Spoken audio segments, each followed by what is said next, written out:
উপদেষ্টা পরিষদে এখনো যারা আওয়ামী লীগের দালালেরা আসছে তাদের প্রত্যেককে অতি দ্রুতই অপসারণ করতে হবে।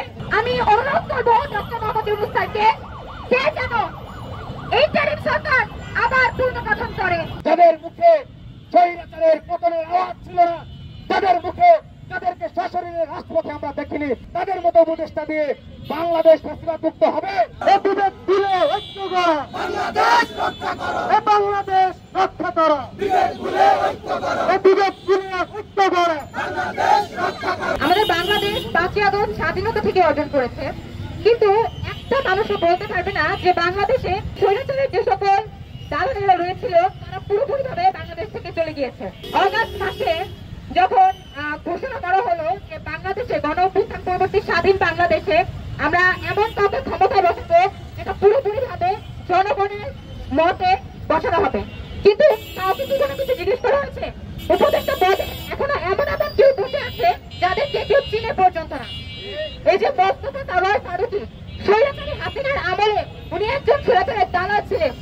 এমন মানুষেরা উপদেষ্টা পদে কিভাবে বসে?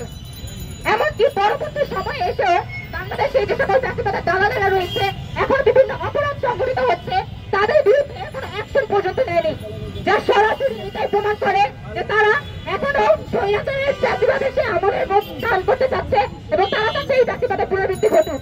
আমরা এই স্বাধীন বাংলাদেশে এসে কোন স্বৈরাচারের দালালকে আর ক্ষমতায় দেখতে চাই না। এই উপদেষ্টা পরিষদে এখনো যারা আওয়ামী লীগের দালালেরা আসছে তাদের প্রত্যেককে অতি দ্রুতই অপসারণ করতে হবে এবং স্বাধীন বাংলাদেশে অবশ্যই একটা বিপ্লবী সরকার গঠন করতে হবে। এই আওয়ামী লীগের আমলাদের দিয়ে তৈরি করা উপদেষ্টা পরিষদ অতি বিলম্বে ভেঙে দিয়ে পুনর্গঠন করতে হবে।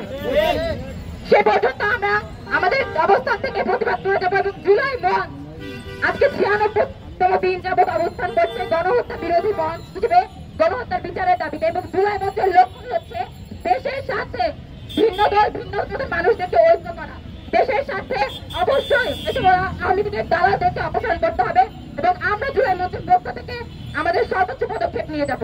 আমি একটা কথাই বলবো, বেশি কথা বলবো না। আমি অনুরোধ করবো ডক্টর মোহাম্মদ ইউনূস স্যারকে সে যেন ইন্টারিম সরকার আবার পুনর্গঠন করে। আমরা ম্যান্ডেট দিয়েছিলাম ছাত্র উপদেষ্টাদেরকে, ম্যান্ডেট দিয়েছিলাম আসিফ নজরুলকে, এর বাইরে বাকি যে উপদেষ্টাগুলো ইন্টারিম সরকারে এসেছে তাদেরকে ম্যান্ডেট কে দিয়েছে? বিপ্লবী ছাত্র জনতা এই ধরনের উপদেষ্টাদেরকে ম্যান্ডেট দেয়নি। আমরা বলছি ছাত্র জনতার আন্দোলনে যে শেখ হাসিনা পালিয়ে গেল সেই আন্দোলনের অংশীদার কারা?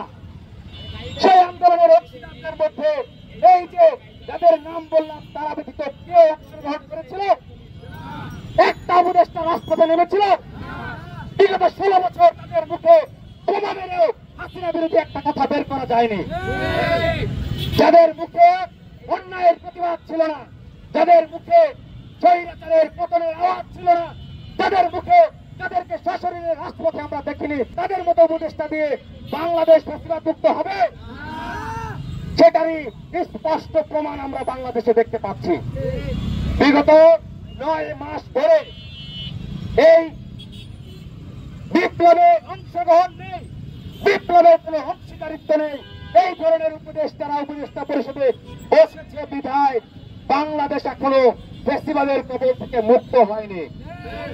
আপনারা দেখেছেন বেশ কিছু সংগঠন কয়েকদিন ধরে কিছু লিস্ট প্রকাশ করে যাচ্ছে, যেখানে দেখা যাচ্ছে ফ্যাসিবাদের আমলারা প্রত্যেকেই শপথে বহাল। ফ্যাসিবাদের পুলিশ যারা হত্যা করেছিল তারা বহাল। যে আদালতের বিচারকরা, যে পুলিশরা, যে ইউএনএরা বাংলাদেশের ছাত্র জনতার ভয়ে বিগত 16 বছরে যে গুম দুঃশাসন চালিয়েছে সেটার তাদের উপরে প্রতিশোধ নেওয়া হবে, সেই ভয়ে তারা ক্যান্টনমেন্টে আশ্রয় নিয়েছিল। সেই ক্যান্টনমেন্ট থেকে তাদের লিস্টে প্রকাশ করা হয়েছে। For more updates, follow us on Facebook, subscribe our YouTube channel, get the latest update on www daily-sun.com.